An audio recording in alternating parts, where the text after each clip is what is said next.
Well, yesterday, Public Protector Advocate Busisiwe Mkhwebane released a formal multi-investigation report, and that happened at the offices in Pretoria. Amongst the cases covered were maladministration in municipalities, the payment of Absa's so-called CIEX debt, as well as a possible constitutional amendment to the Reserve Bank structure. Now, the Public Protector joins us here in our studios in Johannesburg to take the discussion further. Advocate Mkhwebane, good morning to you, and thank you so much for coming through. Good morning, Balisa, and good morning to the listeners. You have surely seen a whole lot of reaction that came from your report yesterday. There are different views as to what you did as opposed to what you should have focused on. Just start by unpacking the process of deciding at which cases you prioritize. I must indicate that the Public Protector, we investigate maladministration in state affairs.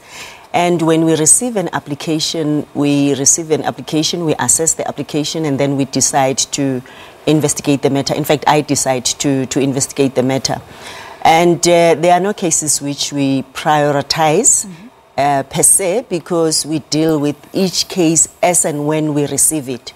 But then there are those which there's prescription on when we should be finalizing them, like the cases relating to the Executive Members Ethics Act, where we investigate the President, the Ministers, the Deputy Ministers, or the Executive. So those ones we should be finalizing within 30 days.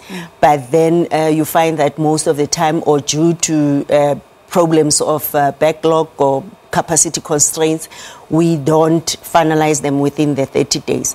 But then I must indicate that we try by all means to process applications as and when we receive them. All right. Now, let's just get into the issue of Absa Bank. They say even though they are studying the report, but their sense is that they have settled their obligation back in the years. What evidence do you have now as the Public Protector to prove them otherwise, because they're even considering taking a review at the High Court?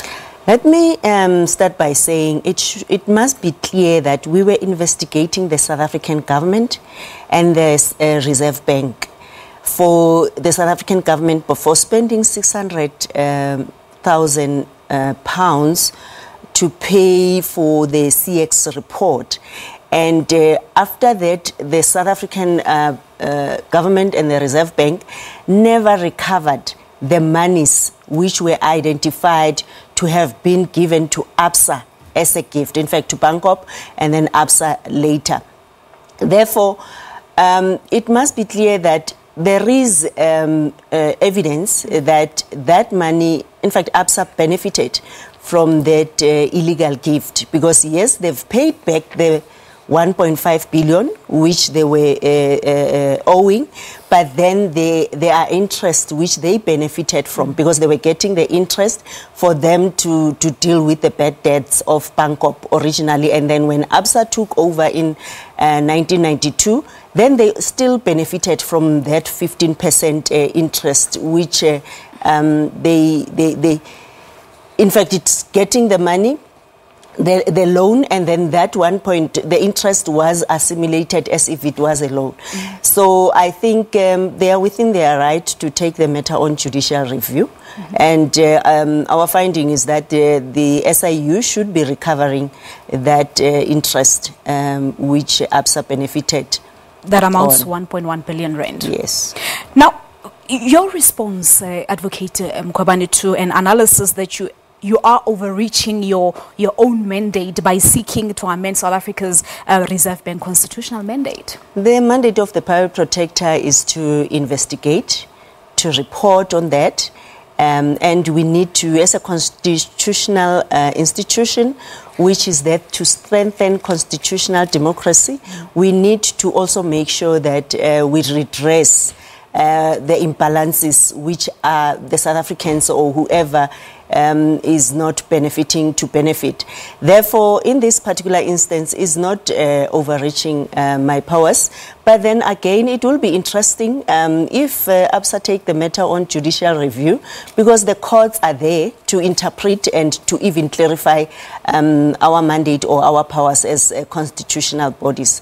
Therefore, in this particular instance, I think the Reserve Bank is never acted, and to avoid this happening in the future, which, yes, it won't happen because now the Reserve Bank is saying they are a lender of last resort.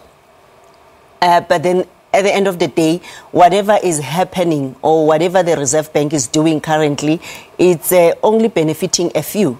But then we are saying, let everyone benefit from the mandate of the Reserve Bank. All right. There's so much to talk about with little time, Advocate, but let me just jump straight onto the issue of opposing President Jacob Zuma's review on the state of capture report. What is to happen there? Because I think it was about 5 months ago when you've made mention of your intentions to oppose, but how far have you gone in that regard?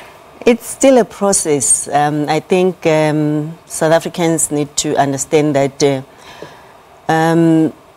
because we were supposed to lodge the evidence or documentation, or to avail documentation of the investigation on the state of capture report in terms of Rule 53. That's what we were supposed to do. But then before doing that, we needed to make sure that those records are not made public, because once we lodge them without ensuring that there's a confidentiality clause which all the councils are signing to make sure that the information or the confidentiality is maintained. So it's still a process. Some of the advocates have signed, some of them were still delaying to sign. Do you perhaps have a time frame on that one? That one is within the mandate of the Deputy Judge President, because he's the one who is managing this particular process. And I mean, you've heard that the case has been set down for hearing on the 24th to the 26th of October. Therefore, once the process of signing is completed, and then we can lodge the documentation, and then the President can lodge a supplementary affidavit if they feel like doing that. After that, then the Public Protector can lodge the affidavit detailing our reasons why we are opposing the application. I would just want to get your response on many people saying that you sound and look very reluctant on issues affecting President Jacob Zuma and the Gupta family. What's your take on that? You know, I'm not reluctant. I'm doing my work, and I'm focusing on making sure that whoever has lodged an application in the office receives that priority and attention. I mean, if you're still dealing with cases dating back to 2012, 2013, making sure that ordinary South Africans who've complained, their cases are also finalized. But many people on the other hand as well, looking into the complaints which have been lodged, we've received the applications. We are investigating those complaints against President Zuma. I don't know whether I must go out there and say the president is wrong and pronounce without investigating, because I need to make sure that if I receive the complaint, we need to give the person an opportunity to respond. Yeah, but many people are also saying that it looks like you are captured. Of course, that's the word that many use. More so as saying that you've been very quiet with the email leaks that we've seen, coming out for the past few weeks. As I indicated yesterday, that I'm captured by the Constitution. And then again, I've indicated that the Gupta leaks emails, I've clarified to everyone to say, in fact, even now, I'm still challenging everybody, members of the media, go and read the state of capture report and understand what complaints were investigated, because it was so detailed. All those state-owned enterprises, your Telkom, your Eskom, your Denel, your SAA, Transnet, those issues were investigated. Yes, Eskom, the former Public Protector, went further to investigate a lot of details, the conflict of interest. Yeah. So in this instance, we received a complaint, but then we've identified which issues have been dealt with and which issues we can investigate further. All right. Due to time constraints, we'll leave it at that for now, but thank you so much for coming through. Thanks, Balisa. Thank you so much. Advocate Busisiwe Mkhwebane is the Public Protector, and she was talking to us about the reports that she released yesterday on multiple cases, massive reaction on multiple platforms as country digests the content of the report and whether it hit the spot. Tell us more about your take on the reports at Morning Live SABC. It is our Twitter handle. Let's quickly take a break here on Morning Live.